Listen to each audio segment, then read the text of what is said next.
อกราบทักทายสบายดีหมดทุกคนนะสบายดีพ่อแม่พี่น้องวันนี้คือเก่าเข้าป่าต่อจากวิดีโอแล้วเนาะก็คือเราจะมาจอบยิงนกกินหมากนะก็คือนกเป่าแล้วก็หลังจากเราจอบยิงนกแล้วแรงมาเขาก็จีเฝ้าฮอกต่อเลยนะเอาจะได้ก็อย่าติดตามเบิ่งนำกันเนาะว่ามื้อนี้จะมานหรือบ่ตามฟังเสียงมันมีแต่นกน้อยเนาะนกเป่ายังบ่ทันเข้าเดี๋ยวนี้ก็ประมาณ1 โมงเอาว่าจิมาแต่เช้าเนาะแต่ค่าเวียกแล้ววันนี้ก็เลยออกมาอยากช่วยนิดนึงจะได้ก็ติดตามเบิ่งนำกันเด้อว่าจิมานบ่มื้อนี้ไปเอาจะขึ้นมาต้นมัน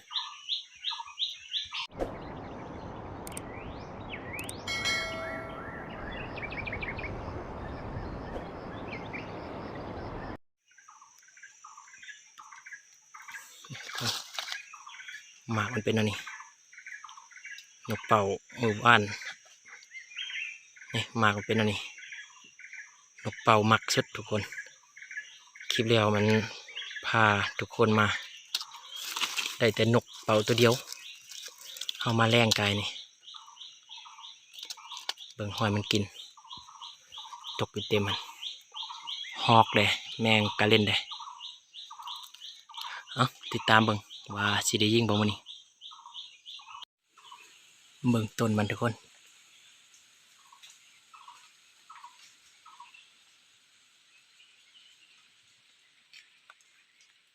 สูงคัก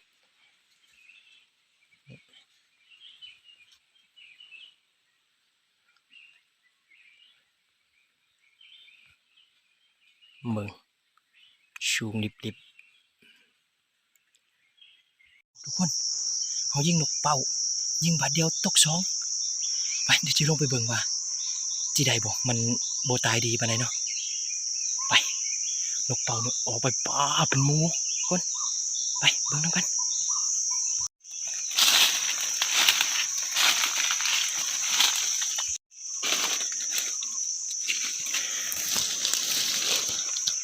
ทุกคน1 ตัวเดี๋ยวจะเซาอีกตัวหนึ่งยิงบาดเดียวตกสองทุกคนมันอยู่ไกลกันเนาะ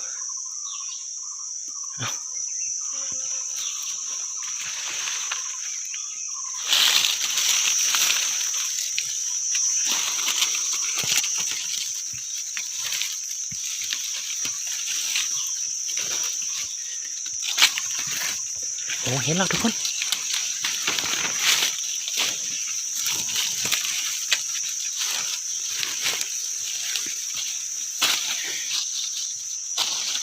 นี่ทุกคน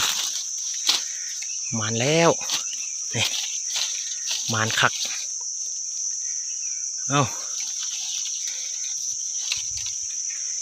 ยิงบัดเดียวตกซองคักทุกคน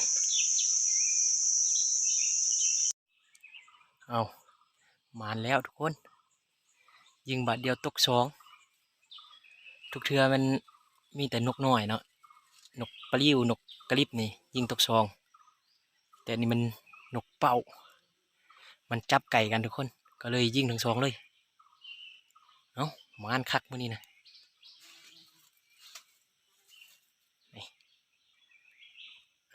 มานแล้วมื้อนี้นะติดตามมึงนำกันว่าจะได้ยิงเต็มบ่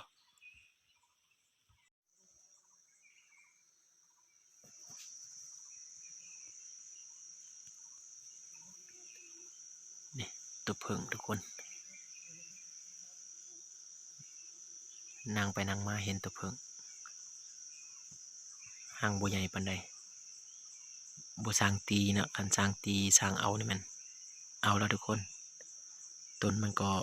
ขึ้นง่ายอยู่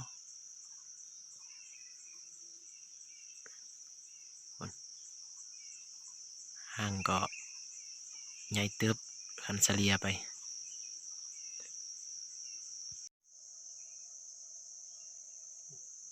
นั่งท่าโดนเติบทุกคนก็ยังบ่เข้าคือเก่าเมื่อกี้เห็นบินมา2 ตัวแต่บ่อยู่โดนเนาะมาจับแล้วก็พายเลยบ่ได้ยิงซ้ บ่ถึกทำทุกคนมันฝ่าล่มเลยนะทุกคนเนาะยิงบ่ถึกซ้ำแต่อีกอย่างมันสูงเด้โอ้ยคิดว่าจะได้อีก1 แต้มซั่นดอกอ่ะรุ่นเบิ่งติว่ามันยังสิมาติบ่นะมา2 ตัวเมื่อกี้ยิงบ่ถึกซ้ำฮะติดตามเบิ่งนำกันคันว่ามันบ่มาแล้วเฮาสิลงไปเฝ้าฮอกอยู่ต้นมันเนาะ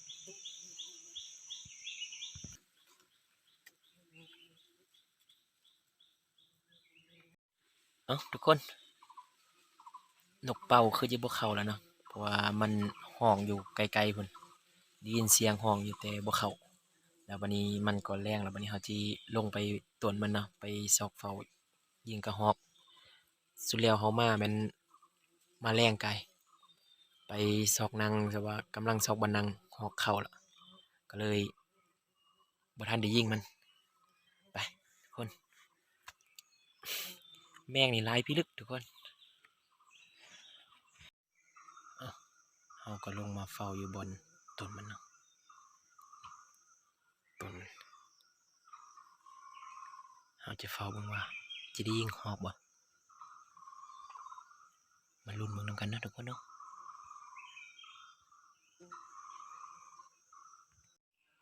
เอ้าเมื่อกี้เฮายิงไป1 บาทยิงอยู่เทิง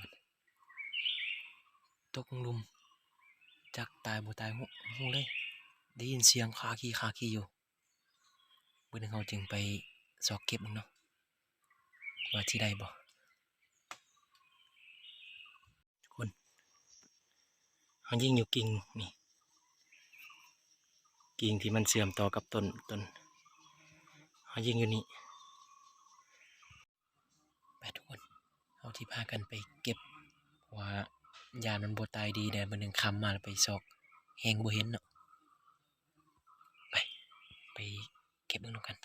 ไปซอกนำกันว่าสิได้โตบ่เห็นแล้วทุกคนยิงอยู่พุ่นมาตายพี่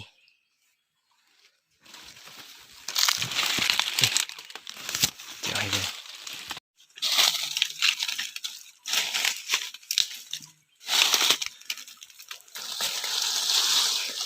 นี่ทุกคนโอ้ไงคัก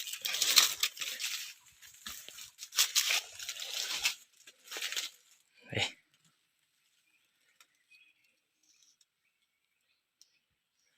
เอามาแล้วนี่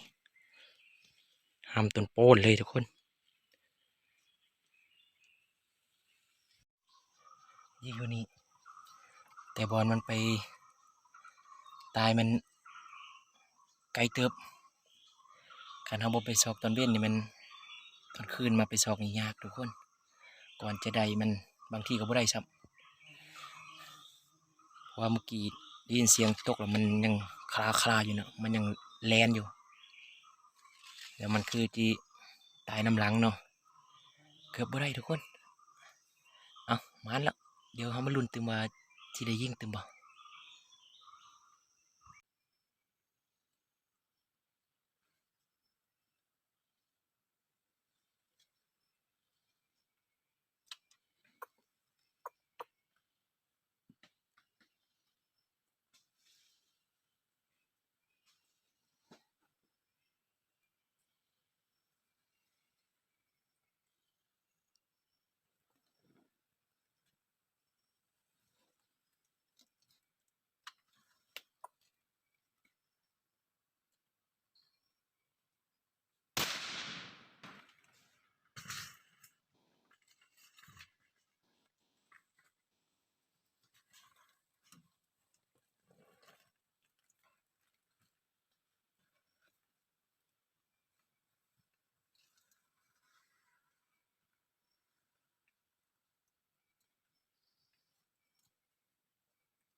เอ้าทุกคนถือว่าเฮาหาอยู่หากินมื้อนี้มันก็พอมานอยู่เนาะ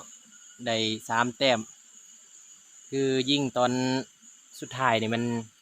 ยิ่งฮอกเนาะมันมาคำกายยิ่งอยู่สูงหน่อยหนึงยิ่งตกลงมาแล้วค้างอยู่ตามกิ่งมันค้างอยู่ต้นไม้คือเก่าแล้ววันนี้เฮาก็ฝ้าวยัดปืนเนาะยัดปืนก็คือเอาขี้เจียใส่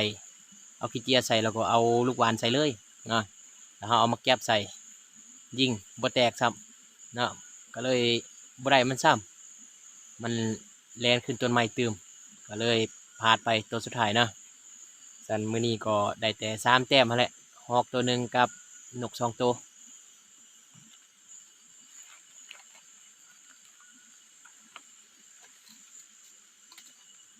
นี่นี่เนาะฮอก2 ตัวฮอกตัวหนึงกับนก2 ตัวนี่ฮอกกับนกก็พอมานอยู่มื้อนี้เนาะพอมีแนวปั่นแรงสันที่ว่า